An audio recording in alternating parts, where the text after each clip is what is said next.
Hello, how are you today? Welcome to my business English class. We all know that business is usually divided into different areas. There's the operational area, marketing, commercial, quality, human resources, financial area. Anyway, there are many different areas in business. And I've picked 7 keywords used in business, which belong to the level B2 and C1 at the Common European Framework for international certification purposes. So, let's have a look at those words. Word number 1, forlorn. Again, forlorn. So usually this word forlorn can be used for both places and people. When you talk of a place, we mean that the place feels kind of empty and sad. So I would say like this forlorn industrial town has very high unemployment. It means this place feels so sad, so empty, they don't employ many people, alright? And I can use exactly the same word to describe a person. I can say, Mary looked a forlorn figure standing at the bus stop. In other words, Mary looked alone and unhappy, alright? Word number 2. Teething problems. So usually those teething problems are initial problems in an operation. It could be a problem connected to a product or even problems at the beginning of a process or an activity.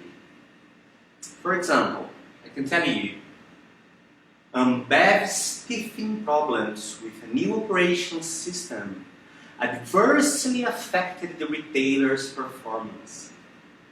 So her initial problems with the operations system affected the retailer's performance, okay? So those were the initial problems that can be solved in the future. Word number 3, thriving. That's a very positive word, which basically means that you are progressing, developing, growing, being successful, right? For example, the island has a thriving community. In other words, the community is developing and progressing quickly, alright? I can also say, this country hasn't got a thriving economy. So it means the economy here isn't progressing at all. Alright? One day, I want to be part of a thriving business. Which is true. Alright? Word number 4, hot desking. Again, hot desking.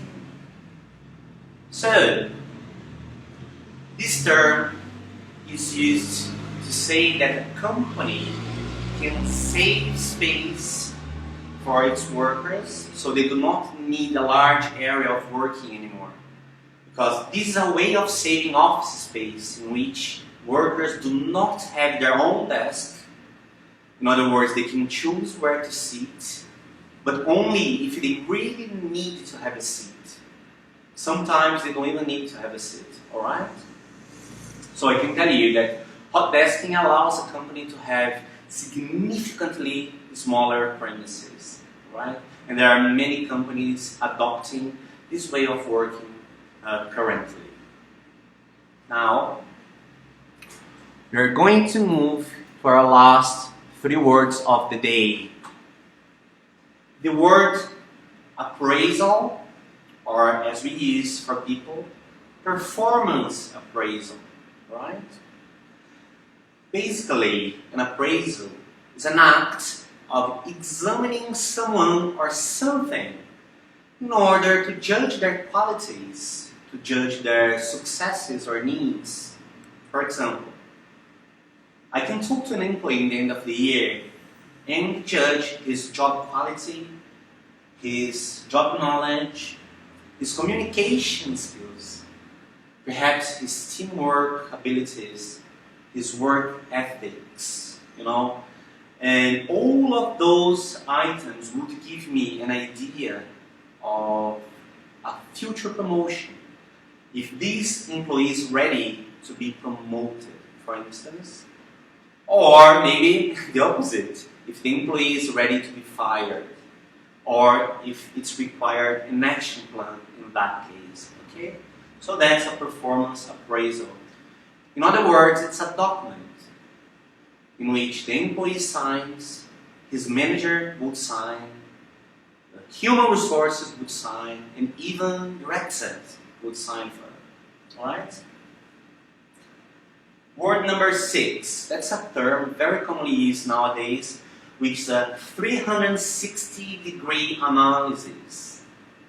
This is very interesting business because this way, it's not just the boss judging an employee's performance, but it's the other way around.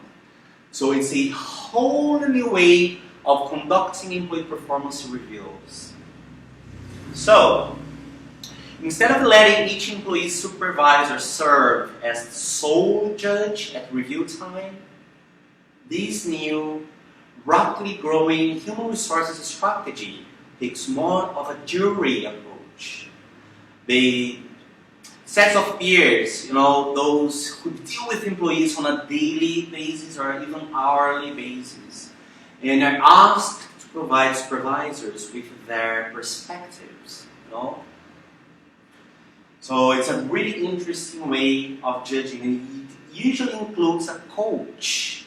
It includes a professional to analyze both sides and see what requires improvement. Alright? And the last word of the day, rapport. Again, rapport.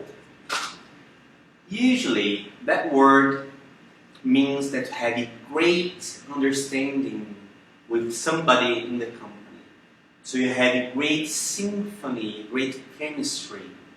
Alright? For example, I can say, after working for 5 years in that company, I finally had an excellent rapport with the staff. Okay? So, Anna, do you have a good rapport with Pedro? It means, do you have a good relationship? Do you have this good symphony? Do you think similarly? So those were the first 7 business English words I wanted to show you. And I hope to see you in our next class very shortly. So thank you so much for watching.